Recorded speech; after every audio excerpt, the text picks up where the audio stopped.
as we talked, I was talking about the idea of evidence. And then the issue of testimony emerged.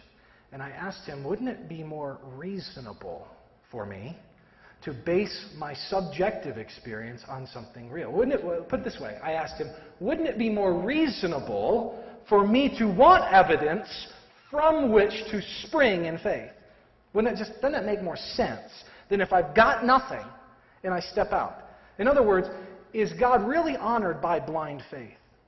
That's a fair question. That's a fair question.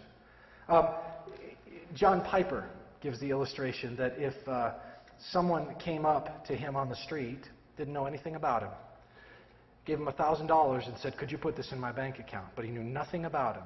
Piper said, would I be honored by that man's gesture? No. The man doesn't know anything about me. He said, I'm going to think he's a fool.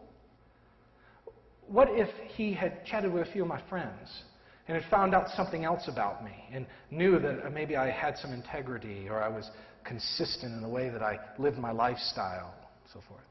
Well, now I might feel slightly honored, but having not known the man, it's not going to make still a whole lot of difference to me personally. But how honored would I be if he knew who I was? In fact, he was one of my dearest friends, and he entrusted that to me based upon the relationship that we had, based upon factual knowledge of who I really, in fact, was.